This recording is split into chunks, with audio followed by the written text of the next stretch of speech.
Hey, and welcome to today's episode of Found Friday, a weekly web series where we talk about search, digital, and content marketing.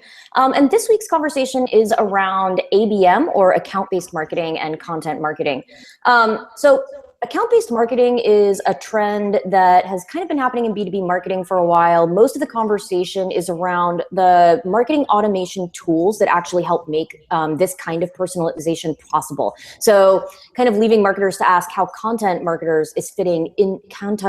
fits into this model. And if content marketing departments can actually keep up with the kinds of demands that account-based marketing would actually create. And so today I have Steve Farnsworth, CMO of the Steveology Group, here to talk about ABM and the content marketing landscape, how these two methodologies may mesh together, and how they might evolve into kind of working together moving forward. So Steve, welcome, and why don't you give us a little bit of info on who you are, what you're up to at Steveology Group, and why you're the badass that joined us. Well, I think it's because you couldn't find anybody else to join you. So I'm just. I may or may not scare a few people away. Yeah, I've actually been doing marketing and comms for 20 years, and so I come out of a marketing communications background, and I went to corporate communications and I was a VP of client services at a PR agency. So that's kind of and I've worked at startups and big corporations. And so that's kind of my background, but my background has really gone from all the kind of the basic, trade shows and brochures kind of background to really driving ideas through communication channels. And that's something I've always loved. And so when social kind of started taking off, I had more people ask me to advise them that. And so I actually, at that point, kind of shifted over to creating content marketing. Mostly what I focus on is creating serialized content. So creating like a podcast or a show like this for a client who is targeted specifically to help create demand generation, both on the topics and both on guests. So that's what I plan on doing these days. And that's kind of what brings me here. Which is why I think kind of talking about this account-based marketing and content strategy situation is really interesting, because you've seen it all, been around for a long time. So I kind of want to talk first about what actually ABM is. So I'll give you the Wikipedia definition, which is a strategic approach to business marketing in which an organization considers and communicates with individual prospects or customer accounts as markets of one. Account-based marketing is typically employed in enterprise-level organizations. Okay. So let's make that definition a little less formal. And basically what we're saying is that we're trying to market to people or organizations individually with messaging, content, and communications that are tailored specifically to them. Sounds expensive, sounds time consuming, sounds like a lot of data collection analysis in order to actually make it work correctly. Yep. All that is absolutely true. I think it's worth kind of talking about why ABM is now. First of all, ABM in itself is not a new idea. We've had, in sales departments, we've had often there's been marketing components where people are doing some kind of channel type communication, which is kind of analogous to that, or people who are targeting, who are price accounts. So we've had elements of this in the past. But what's happened is now top executives, people we need to speak to, aren't giving their names on gated content. They're not providing their information. They're not answering the phone. They're not answering emails. So they're really hard to reach. And so if in a corporation, you have I think for B2C type sales, the average decision makers is like 5.6 for a deal. That's kind of thing. So that's a lot of bodies. So you have like multiple people you have to reach to make a decision, and you have to do it to an audience that doesn't want to talk to you fundamentally. Doesn't want to talk to anybody, and you're in that group. So you have to figure out how do you find those people. So ABM's really grown out of that thing. It's like ABM is almost a response to the success of inbound marketing. It's one of those ironies. So when you look at ABM now, I've been really excited through from my content marketing stuff, looking at sales and enablement. Even looking at client onboarding as part of that, that bigger picture of how we work with our clients. And to me, ABM, account-based marketing, is really a great piece of that. And so it's just really kind of looking at who are those people, and what set of strategies and tactics do we want to wrap around to focus on those people, because they're the highest. We are gonna spend more money to pull this down, but we want to close a 6- and 7-figure deal. So it's going to cost us a little bit more money and time. And the other thing, which I think is probably the biggest challenge for folks, is account-based marketing.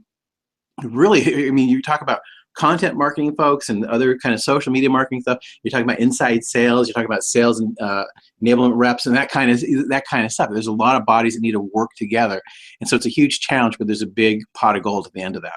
I mean, and I think one of the things that is really interesting about account-based marketing is the potential for retention really should improve, right? If you're doing account-based marketing, you should be targeting people better because hopefully you are going after the right people to begin with, because part of, I think, one of the core things that we'll get to later on that's involved in account-based marketing is actually really knowing your audience and who the account-based people you're trying to talk to are. So not only should you be improving conversion rate, which it may be a little pricier, but in there is probably reduced churn because you've probably really talked to the right people and said the right things and gotten to know them. And then you can also continue that conversation. So I do want to talk a little bit about, we're talking about account-based marketing. I don't just mean you've got them in the door and like, poof, you're gone. So one of the things I want to talk about too is with account-based marketing and like all of the evolution of marketing, like when we talked about content marketing originally and creating a lot of content, people just were like volume of content everywhere. And a lot of people couldn't do it who didn't have big budgets because they felt like creating content was really expensive. Do we think that ABM is going to stay a practice kind of limited to large organizations for a while? Or do we think that other people are going to get on board with this? I actually expect we'll see large organizations, but the exception I would say is account-based marketing works for the most part anytime. Fundamentally, so account-based marketing is going to cost more, and so it really has to do with your what are you looking at an average deal size. So like when you're actually looking at doing content marketing, account-based marketing, you're going to sit down, you're going to create your list of dream accounts, right? And you need to kind of look at that and go, if I close these deals, how much are these deals going to be worth to me? If I go back and look at my big deals, what was the average deal size of that? So you have an idea of how much money you closed for that deal, right? What's the lifetime customer value of that, and over how much time? So once you kind of understand those numbers, then you can understand how much budget or how much effort you can put toward it, and you're already working toward those people already. So once you kind of understand that market, so if you're a big company and you're going to close IBM for a $5 million contract, you can spend $100,000 in marketing activity or whatever that is to do that. If you're a florist and you want to close a funeral home, maybe all it is you doing something around a couple prize funeral homes where you're contacting folks that work for them. So it can work for small people too. It's just you have to look at what's the deal size or lifetime customer value I'm going to get out of this person to see whether or not it's going to be appropriate for your size organization. And I think there's something to what you said, and we don't have to stick necessarily with the morbid example of florists and funeral homes, but thank you for that. It is the idea of account-based marketing overlaps with what a lot of people would consider to be like industry or line of business or role-based marketing too, right? So, when we're talking about if you're a florist and you want to go after like guys that are in trouble with their wives and girlfriends, funeral homes, like birthdays and sympathy stuff, right?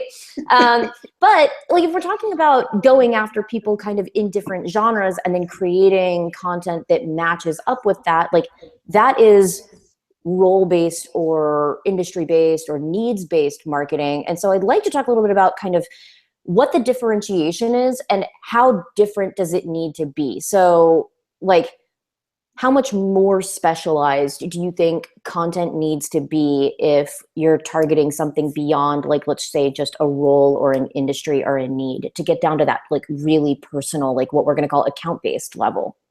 So if you we step back and we look at, so account-based marketing primarily is going to be in a B2B space, right? And when we look at marketing automation as a tool, marketing automation tends to follow people by individual IDs, who they are specifically, and tries to track them. And what we're talking about with account-based marketing, really tracking somebody at the IP level, where the entire organization from the IP level. So we're no longer looking at individual identification through traditional account marketing, account automation. We're looking at identifying the IP address for that company, right? So it's a little more broadly.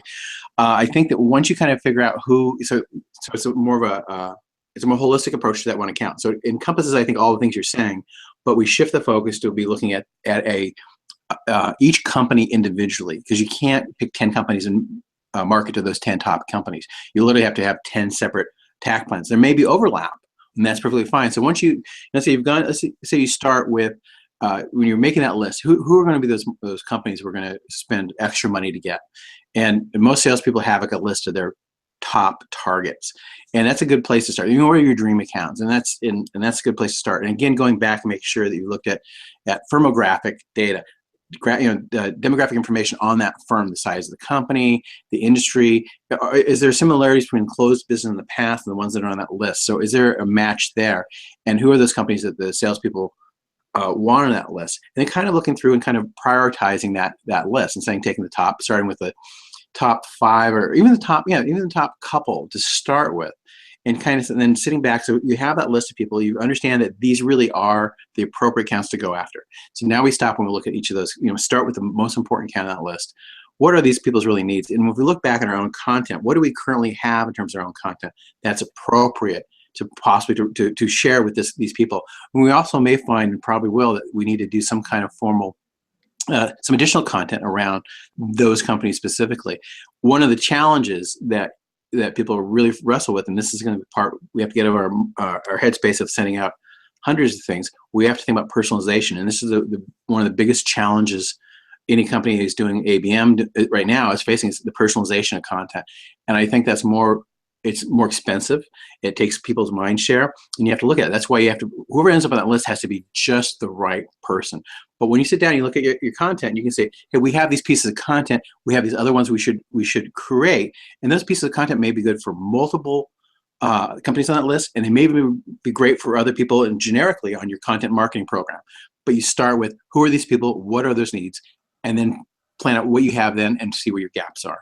When we're talking about personalization, do you think that there's a line or a risk at all with getting too personal to the point where someone feels like maybe you've encroached a little too far, or you've done a little too much research beforehand and you're kind of maybe freaking them out a little bit? So I know that one of the, I was having this conversation with somebody who's in digital marketing. They were talking about doing a targeted campaign, and they were saying that they were going to do a buy. Essentially, they would specifically call out this company and those people with like a Google AdWords buy, but like it would only show up to them. But it would be, in their stuff. So, I mean, even with Ginza, right? As an example, because we do a lot of competitor data, I could say, be tracking competitor data for Starbucks, and then I could tell Starbucks like, hey, I want to do all this marketing to you, and I could use a lot of their data and competitor stuff that I have and start sending it to them. I think some people feel like that's awesome because it looks like you've done your homework and have really rich capabilities, and other people feel like it's a little big brothery. Well, let's take it back to kind of a more basic thing. Look at yourself. You speak, you're an influencer, people contact you constantly. And I know from my own experience, I get some number of pitches and people asking me, hey, we just did this thing, would you like to share it? It's like, I don't even know who you are. Would you like to, here's time to meet next week or this time. It's like, I don't know who you are, or whatever the thing is. So when people kind of come at me blindly, and it smells and feels and everything about it is just spam, casting that big net, I don't like it. So in traditional lead gen, demand gen is really kind of putting the net out there, and that works for that kind of process because it's going to yield some of the right fish. But what we're really talking about now is spearfishing, right? So when somebody contacts you, Aaron, and they say, you know what, gosh, Aaron, maybe they retweet something that on your channel, you see that. Maybe they share something on LinkedIn, reshare it. Maybe they then reach out to you on LinkedIn and do this kind of like, hey, Aaron, I would really be honored to connect with you. And they've already shared a couple things, so you're feeling a little more open to them. And maybe they then send you an email and says, hey, listen, I really enjoyed the talk you gave back at XYZ. I really like that point. I'd love an opportunity to chat with you. We're doing this, and I think it would be a fit here. Could we spend a few minutes? That level of connection and familiarity and being aware of who you are and what you talk about and what's important to you, now you kind of go, you know what, I'm going to give this person, you might like just read the email, might be at that point. Maybe you read that email and you go, you know what, they've been respectful so far, I'm going to trust them to respect my time for a 15-minute phone call. And so that never comes, I've never had somebody who's been thoughtful and knowing about what my business is about and what I'm doing. I've never thought, gosh, I'm feeling stalked. I felt like this person took time to really look at who I am. And so I feel it may not be a fit for me, but I feel at least they've respected who I am. And so I trust my few minutes of time that I'm going to give them for that. I think a lot of it will come down to smart marketers doing the right thing and understanding the difference between, and I mean, it's also like a little bit different, right? Is somebody starts kind of hitting you up on Twitter and like friending you on social media and like trying to talk to you about stuff, and then is like in your inbox. And, I think a lot of it has to also do with spacing some of those things out, not doing it all within, 72-hour time period, because it kind of feels a little bit inundating. So I think a lot of it comes down to, think about how you would want someone if they were going to be, because account-based marketing is, as you said, it's spear phishing, right? Like it's highly targeted. So you have to think about, if you were going to be on the receiving end of that kind of targeting, like what you would want that to feel like, or look like inside of your digital or, offline world. Because there is a manner of this that really overlaps with kind of the traditional sales tactic, which would be, you'd go to a car dealership or something and you'd look at like a blue Honda, and then all of a sudden you're getting phone calls, flyers, emails, door hangers, whatever, for like every blue car and everything Honda makes for 6 months straight. And you just feel a little overwhelmed, right? So instead, you don't want that. What you want is for somebody to call you a couple weeks later when the exact car that you're looking at comes in at the budget that you wanted. Like that's the thing that you really wanted. Yeah, no, I think that's an excellent point. Like one of the things you might, from a content marketing perspective, consider. So you've gone through the process, you've identified your 10 things, you looked at where you have gaps and all that kind of stuff. And most people, what they really like is I think the number was like 60 or 70% of folks generally appreciate content specifically developed for their industry. So I know this, and so I was like, okay, so if I know that, I can go, one or two of these companies on my list are in this financial space. So why don't I create a piece of content? So I actually have other customers who are in this financial space. These are the people I really care about. But what if I create a piece of content, some kind of an ebook or something that's interesting, and I actually even include information about this company. It just talks about who, maybe something they're doing, it references them in a really positive way, it quotes maybe their CEO or some other influence within the company. But it gives them basically a little nod, puts them in a good light, where you're still talking about an issue that's still going to be relevant and interesting to that company. So you created this piece, you've mentioned them, then you provided other information that directly talks about the industry that people at that company would want. And you can then promote that piece of content in a number of different ways. And we can talk a little bit about that. But so now I have this content. Even though I created it to try to close at 6 or 7, I've spent $3,000 or whatever that number is to create this one content piece, or $5,000. I'm trying to close a 6 or 7 figure deal. Completely worth it, and I'm going to be able to use it with my content marketing. So now I have a piece. I can then take that piece and I can look at doing a number of things. I can remarket people. So anytime someone comes to my site from that IP address, I can remarket to my demand base. I think it's one of the people who do that, and they give you also kind of for ABM. There are other tools that you can remarket that piece just to those folks from that company. I've also had people use Facebook, which is actually an awesome B2B platform because there's so much information. And this company had 500 companies they just really wanted in a geographical area, and these were like much bigger than an ABM. But what they did was they took those companies, found all the employees on Facebook from those 500 companies, and then created a targeted marketing plan just for those folks around digital asset. And that was going on while they were also doing direct outreach to the same companies. This is one example of the kind of thing you can do. And you got the remarketing, you can create ads that you can create targeted landing pages. So landing pages are specifically created for that company on your website that has the right kind of imagery or maybe logos. And so when you're promoting something, when you're trying to work with them, they can go to that one landing page, which is just for company A, and it talks all about them as designed with a personalized message. And the salespeople can help use that as they're contacting people or sharing kind of content. So there's all kinds of ways you can take that one asset, really put it out there to target those folks, and also use it for the company. So everybody wins there. It's not that complicated. It just takes paying attention and saying, here's what we're going to do. How do we make this work for everybody? I think that ABM has, so as you're talking about kind of ways to really leverage this content so that you really feel like you're getting, the most bang for your buck, right? There's so much that can be done with that too. So let's say you've identified these kind of top 10 accounts, and maybe, Nike is on the list, right? Or something you want to do. If Nike's on your list, who's to say that like Asics and Reebok and Adidas aren't also on your list, right? So like you've done all this research around this particular industry, and with this like maybe specific vertical, because maybe you're specifically going after like a specific kind of shoe, like running shoes or basketball shoes or something. You can take that information, and I think one of the really great benefits of ABM is understanding the nuanced differences between what actually worked for Nike and then didn't work for Adidas, right? Because you would say we could repurpose this content and go after other people who are kind of in this similar market. But what you may find is that if you really did your homework on Nike and figured out what actually got them to convert, and then that same conversion strategy didn't work, it kind of helps you really understand some of these differences in company culture and maybe location and maybe like work style or how their teams are set up, because that's also a really important thing to consider, right? Is even within similar like industries where competition looks really similar, people are in the same town. Like that happens a lot with people who are targeting folks in Silicon Valley and New York.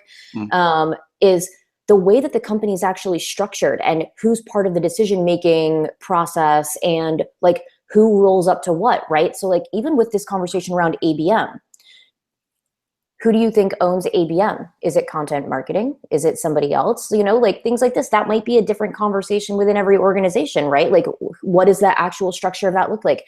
So I really feel like ABM gives marketers a really great way to look at how they're targeting things moving forward. Like it's a really great potential data source. Yeah, I think that that's a really good point. I think that it's worth the caveat on that. I think is it's always good to like as marketers, we love to do things and send it to a whole bunch of people because that kind of is low-hanging fruit to us. And so what you're saying is absolutely on target. The danger that you just need to be aware of, and that's just really kind of again the mindset you enter this process is that you do exactly what you just talked about and not try to like find one solution and just push it out to a bunch of people. Then you've lost the advantage. So long as you're going to each account individually and going, what are their individual needs? How is this company different from other companies, and how are we going to address those pain points? And then stepping back and go, is there something that we already have that maybe we use this other person that would be an exact fit, not just something we could use, but something that would be a perfect fit for what we need? That's exactly where I think that the most interesting part of it is, right? Is because you would have this information for a company that you would normally consider a really good paralleled competitor. But if you're doing ABM correctly and really digging in to see what the situation is, you're going to naturally notice what the differences are in things like how they're making decisions, what their specific communication style is. Like that's why I'm saying like the data there is actually interesting because it's forcing you to figure it out as opposed to just saying, we figured out things for sporting goods manufacturers, specifically the people who are responsible for running shoes within, you know, like a large sporting goods manufacturing system. Like everybody just take this. Like if you're doing ABM correctly, you really are forcing yourself to figure out what those differences, whether subtle or obvious, you know, really are. Whereas that is the natural tendency of people is to be like, we created content for this industry and shove. Yeah, no, I think that is exactly it. So the difference here, and again, this is imperative, that you look at it as marketers, we would look at targeting 10 companies as one campaign. It's 10 campaigns. It's 10 separate campaigns, and you need to approach it from the first step, from zero. You need to approach it. This is a separate campaign. Now, yes, there are going to be overlaps, but the approach has to be, this is one campaign, this is a separate campaign, this is the next campaign, and so forth. Do you see people who are working on ABM initiatives? So like, let's say you have a really large organization and then you are going to identify these 10, you know, key accounts that you really want to work on and market toward. Do you view the people that are working on these pieces of content and this marketing campaign on each of these marketing campaigns as separate? Like, would these be separate people? Like ideally, would it be one group? Would it be the people who work in content marketing, or would they be separate? Like, in your mind, if you could create kind of your like dream ABM situation in an organization, what would that look like? So I know that right now the CMOs I've talked to who are actually implementing this and trying to go through it, they're having that kind of discussion. Kind of a little bit what shakes out of it is in the same kind of sense. If a company's done marketing automation. And I think a lot of companies that are going to look at ABM tend to already have that infrastructure in place. So in an marketing automation environment, you're going to have a conversation around what is a marketing qualified lead? What goes from prospect to an MQL, marketing qualified lead? And then that connection to sales is what constitutes a SQL, sales qualified lead. And sales gets to choose what that is, not marketing. And so marketing and sales have to come together and have a conversation. If I bring you somebody with these characteristics, does that meet your needs? And sales has to go, yes, no. And so whatever that dynamic having that conversation is the same kind of conversation needs to take place on ABM. So I think there needs to be a team from, it can be the same team for each of these campaigns or each of the target companies, but you need to have a team that's truly connected with sales and make sure that everybody has a role. Is there something that inside sales can be doing as part of this process? Is there something that outside sales can be doing as part of this process? What would they suggest on their part when you're doing these kinds of things? Because as marketers, we have certain techniques like the remarketing capabilities and other kinds of things. And for instance, like one of the things that might come out of this conversation is they might a lot of times marketing might be looking for a lead, and even sales is looking for a lead or closing for a lead. So, but instead of closing for a lead, and this part of this conversation of having a team that's both from sales working closely with marketing, and both for marketing might say, instead of closing just for a kind of a straight lead, why don't we try to close for a meeting? And because that could be a more important goal by closing for a meeting. Maybe that meeting is not just a sales call. Maybe it's a 1-hour presentation on their social media capabilities or their content marketing capabilities or whatever the thing is that you're trying to really do. You do an audit or something, we'd like to come in and speak to you and present this information for you. And so it's kind of like, in the old ways when we do webinars, we're talking about doing a special webinar just for them. They're the prettiest girl at the dance, and we want to come and talk to them about them and give them some great information. And this is like the whole kind of give free stuff of great value without expectation. You do have an expectation. You're going to try it, but you're in front of them. You're talking to them, and this is worth, literally worth tens of thousands of dollars to sit in a room with the people you want to close. So to spend some time to do some kind of specialized to close as part of your marketing campaign for this targeted thing absolutely makes sense. And so those are the kinds of ideas we can bring by working together. I think that, so you make a really good point here that I want to kind of drive home as a potential. One of the ways this can go really wrong is if marketing and sales don't sit down and talk about where the handoff process is and what the definition is. Because if what you have is your traditional MQL to SQL process and like prospect to MQL to SQL and like all the maybe subtle nuances that you have in between all these different things, is if you're talking about doing ABM, you're probably talking about a different handoff process or a different qualification process, and people need to know, and there needs to be some clear definition because you can probably really create some issues. I would even argue, to your point, that there is no handoff.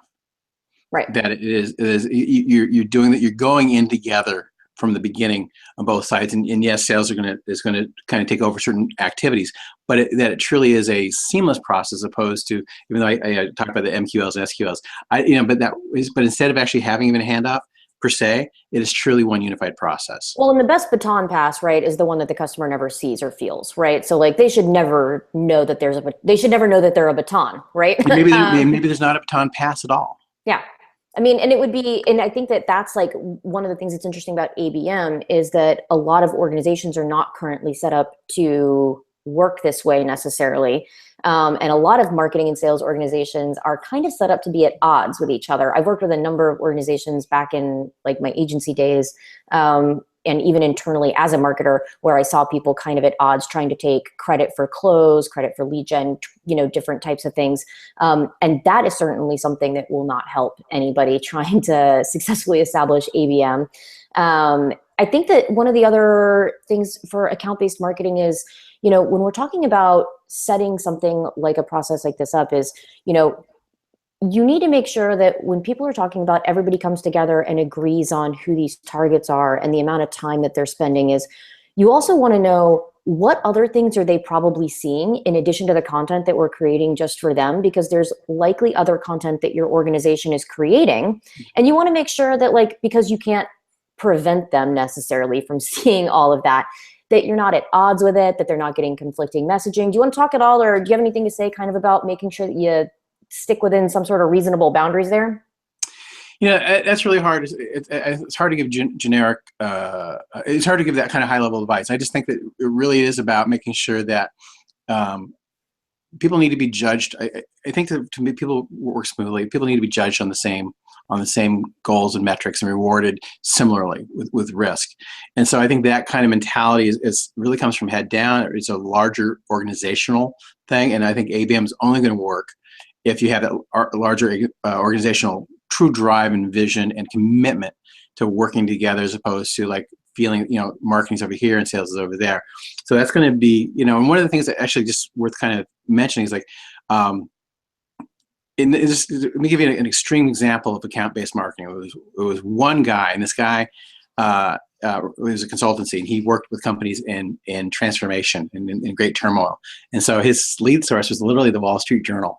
And so he'd read the Wall Street Journal and find some CEO who just got the crap beat out of him because of something around failed earnings or some other kind of failure where they're just, they were in a horrible situation. They needed transition and reinvention. And so what he would do is he would find out who the CEO of that company under attack was. And he would spend $1,000 making this beautiful handmade sword in this gorgeous box, $1,000 worth of sword, right? And he would then send it to that person, and it had a little note about fighting the dragons or being a warrior, or something kind of like, I understand what it's like to be the challenge. And could we, I'd love to have a chance to chat with you about your challenge. And he had 100% success rate in terms of meetings and a huge close rate, obviously. Now, $1,000 is a lot of money per account, but this guy's willing to do it. It got him a meeting. And I guarantee you that every couple of meetings, he actually did close business. So it wasn't a whole lot lost. He closed most of the business out of that.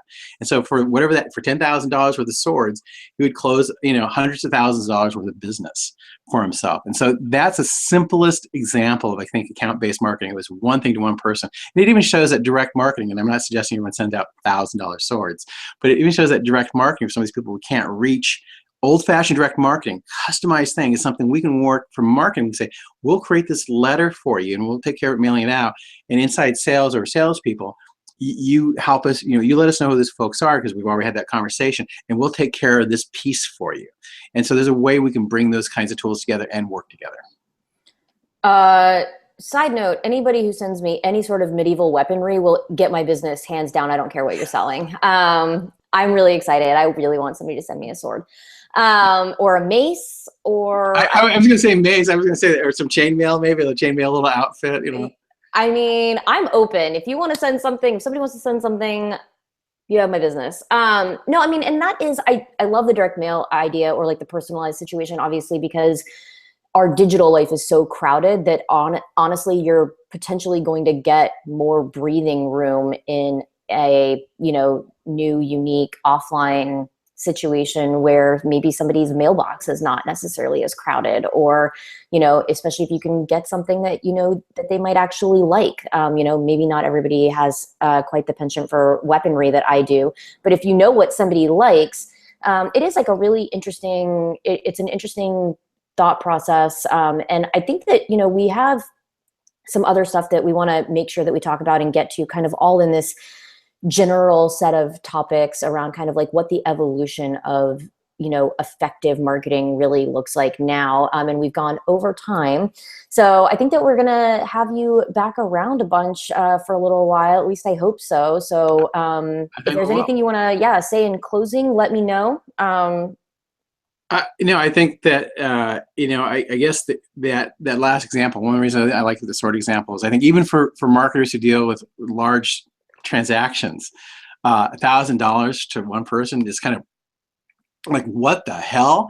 I mean, that's really, and this is one person doing it, but I think what that sword example is it shows you that you need to be willing to step out and do something that's truly committed and something that's really amazing for that business. But you've already, like we talked about the very first part, you've already said this business is worth it. This business, if I spend X thousands of dollars to close this one account, then it's completely worth it, because my lifetime customer value or my average deal size completely warrants it. And getting away from like, oh, that's too much because we needed to send out 1,000 of those. No, you're going to send out 8 of those, whatever that is. And it needs to be the right thing, and spending extra money and being extra clever and going above and beyond is worth it as long as you've done the right first thing. It's that mindset that needs to change for us to truly be successful in ABM. And what I love about that, because it's so true, what I love about that is it shows the person that you think that they're worth it, which immediately makes them feel a little happier talking to you. And you know who's been doing this for forever is agencies, right? Like the agency model of pitching business has been, we're going to fly people out to see you. Like, we're going to take you out. We're going to like send you swag. We're going to do this stuff. And like, while it's become a little like just known and generalized in that industry, they have always been about making you, the potential client, feel special. They're trying to pitch you. They're trying to take you things that they think that you'll like. Like, I know that an agency had pitched me a long time ago, and like they brought me a sampling of bourbons from around the world, and I was like, I don't know if I could love anybody anymore. It's like fantastic, like really great, because you obviously like read my Twitter profile and like looked at my Facebook posts and probably saw some pictures of me drinking. But yeah, like I just felt like there are no pictures of you drinking on the interwebs. Are there? There are. No, but I mean, it's totally true, right? Is you really want to pick the right person, the right thing, the right time. I think that the thing that's great about the sword thing that we didn't touch on is the fact that the timing was right? It's not like he sent these swords to people who were having a great day and in the middle of like the high of their career. He sent them a sword. I mean, hopefully nobody used the sword negatively if they were like in the Wall Street Journal having a really terrible time. But they just got beat up by the Wall Street Journal, and having somebody say, hey, listen, I totally understand your mission and what it's like to slay dragons. The timing was right. So I think you have to like really take that into account as well. In fact, that might be a good topic for another show, right? Which would be like, what should that situation be? Like, what is the mix? Like, what are the factors that go into choosing what to spearfish? Like how to actually make those decisions, and what you really need to consider before going forward, and how to kind of like get marketing and sales considerations both on there. All right. So since we're over time, I'm going to have us sign off. Thank you, Steve, for joining. It's always awesome. Pleasure. It's nice to see you. You too, even if only virtually. I'm headed to PubCon next week, so we might have a short break, but join us again in 2 weeks when we chat again.